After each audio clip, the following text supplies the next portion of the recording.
Hello friends, and welcome back to Rachel's Baking Corner. Today we will be making Mexican wedding cookies. I'm so excited. This is one of my favorite cookies that I've actually never made. Think of a really tender, crumbly shortbread cookie filled with some pecans or walnuts, depending on who's making it, and covered in a beautiful little powder of confectioner sugar. So it's sweet and buttery and nutty, and it's just melts in your mouth goodness. So without further ado, let's chat ingredients, let's chat tools, order of operations, and we'll get to bacon. Yeah? Sweet.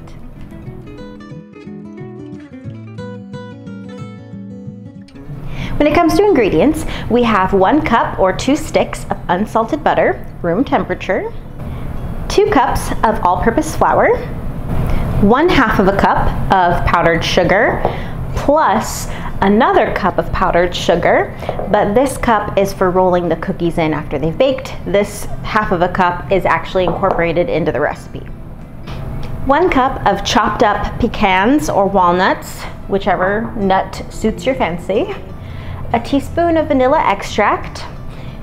This may look a little different because this is not vanilla extract. This is actually vanilla bean paste. I've been trying this out. I got it on sale and I really like it. It still gives you those flecks of vanilla beans, but tastes just like the regular thing. Maybe a little more authentic.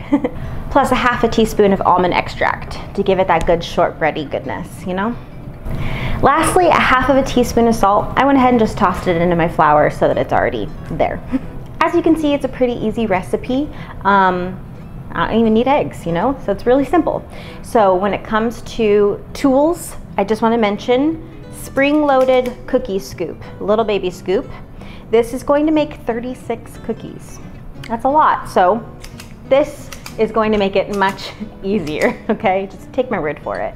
You could always just use a big spoon and plop it and then hand roll them if you really want to put that extra love and attention to your cookies. I ain't got time for that. I have the love, but my love goes through the spring, okay? Of course, we also have our whisk, our rubber spatula. I have my paddle attachment for my KitchenAid stand mixer. You'll want a mixer of some kind because you really want to cream that butter and sugar together. I made that mistake with the brownies. It's just much more helpful. It's a lot easier. So hand mixer, stand mixer, whatever works. You'll of course need a cookie sheet with some liner of some kind, whether you use tinfoil, parchment. I use silicone baking mats because it's just way easier. And yeah, we're gonna mix, we're gonna scoop, we're gonna bake, we're gonna let them cool, and then we're gonna dust them in some sugar because hell yeah. Let's get to it.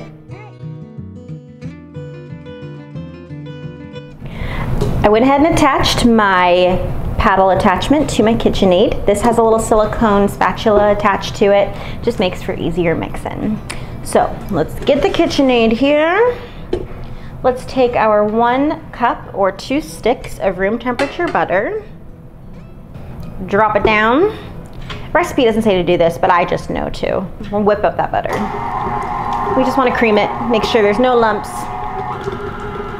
Smooth it out, get some air pumping in there, you know.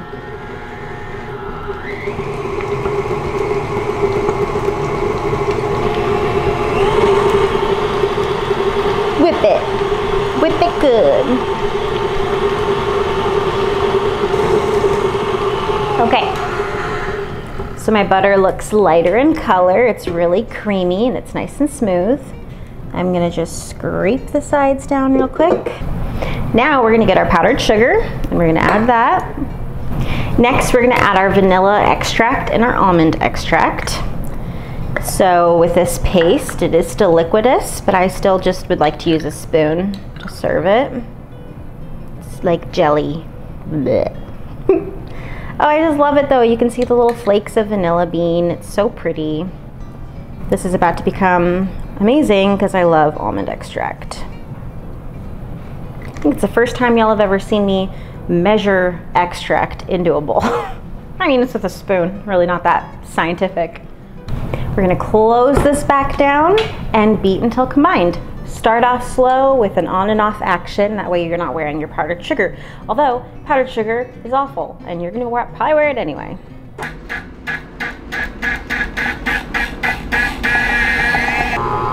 Crisis averted. Okay, real quick before we get crazy, I'm gonna wipe down everything again. We got some butter and flour kind of mixed up in here. We'll let this go for a little bit longer.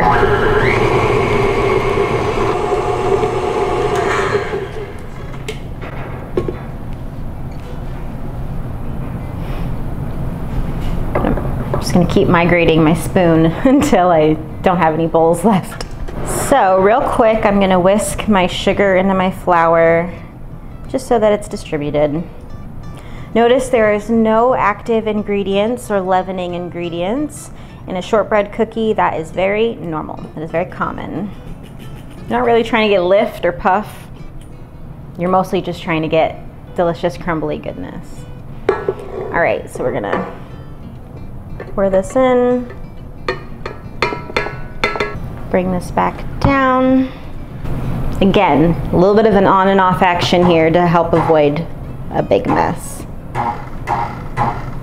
The recipe says that it's gonna take a minute or two to combine, and that this is gonna be a pretty thick dough, which is pretty par for the course with a shortbread or sugar cookie. All right. Smells divine. I know they're gonna be small cookies, but this doesn't really seem like that much dough. Seems like a pretty small recipe. We'll see. Oh, onto the vanilla. Here, I'll do this. There we go. Now we're gonna add the chopped pecans or walnuts, whatever you want. Drop it back down. Give her a mix. Smells so good. All right, dough's come together really well. Let me show you a close-up. There we go. That's the final product for our dough. Fluffy, beautiful color. You can see the little flecks of vanilla bean. Let's do this. All right, let's scoop everything off the attachment here. Take this off the stand mixer. We can move this aside now. All right, so we got a really pretty cookie dough. Really came together nicely. It's not oily, it's not too dry, it's not super crumbly. It's really holding together well. Now we are going to scoop our cookies onto a plate. I like to chill them before I put them in the oven just because they spread a little less and I feel like they just bake more evenly. It's just always worked better in my favor. So let's get our scoop. The recipe does say for 1 tablespoon, and I think that's what this is technically called, is a 1 tablespoon scoop. Now, of course, the recipe says to roll them up into balls. That's what this scoop does for me. Rolls them up mostly into a ball. So I'm calling that good enough. They'll have a flat little butt to sit on. That's as much work as I'm putting into the cookies.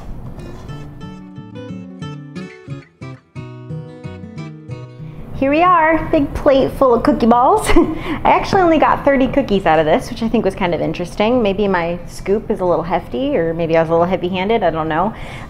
But regardless, we have 30 cookies, that's plenty. So I'm gonna let these chill for about 15 to 20 minutes while my oven preheats. That's gonna be 350 degrees. And then we are gonna bake them for 10 to 12 minutes. And then we are gonna let them cool completely.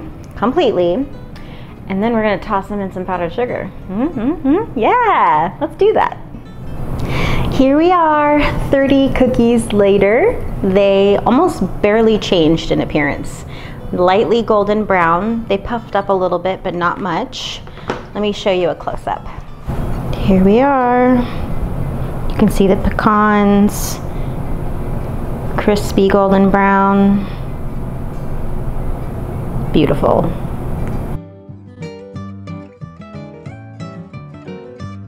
All right, so all that's left is to dust them in some powdered sugar and taste. So let's do that. I have this little, I don't know what you would call it. It's made for spooning chocolate when you're dipping things in chocolate. I guess you could call it like a spider, a chocolate spider. But basically, I'm gonna just plop the cookies in here, roll them around in the powdered sugar and then shake it out with my little spider guy. Oh, this is gonna make a mess. I hate powdered sugar so much. Okay, and then just plop it onto my plate. I'm not gonna think about this too much because a lot of that powdered sugar is gonna probably fall off anyway. The outside of the cookie is a little bit buttery from the butter while it was baking. So that kind of gives the powdered sugar something to stick to. They look like little snowballs. Might have noticed that some of my cookies' edges, you can kind of see where I scooped them out, and they have these little scraggly edges. Honestly, while shaking them around in the powdered sugar, those pieces are kind of breaking off, and it's looking a little more uniform. So that works out. That was not intentional, but it works out. Okay, what feels like an eternity later, we have our cookies. They're ready to go.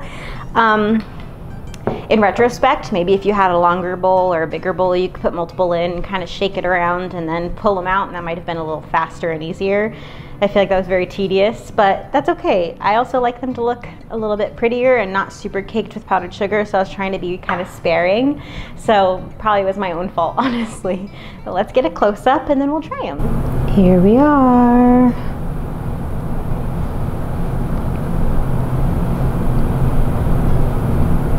They look so good. They smell fantastic.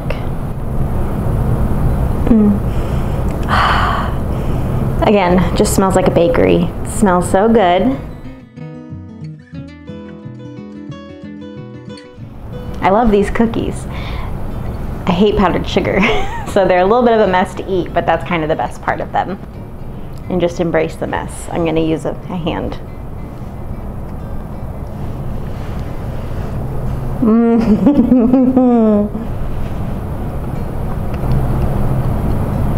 So good.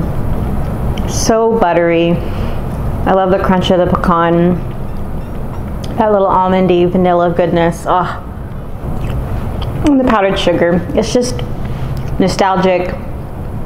My grandma used to make these, and my cousins and I would call them snowball cookies. It looks like a little snowball. Not anymore. Yum. All right, well, that'll do it for today's video. Thank you so much for watching. I hope you enjoyed. Make this recipe.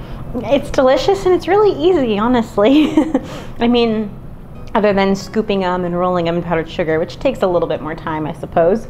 But they're so good. They're so buttery and delicious, and I'm sure they'll be a crowd pleaser at your next gathering. So, if you like this video, please leave a like. Comment down below any suggestions you have for me, recipes you'd like me to try. Subscribe, and I will see you next week in another video. Thank you. I love you. Goodbye.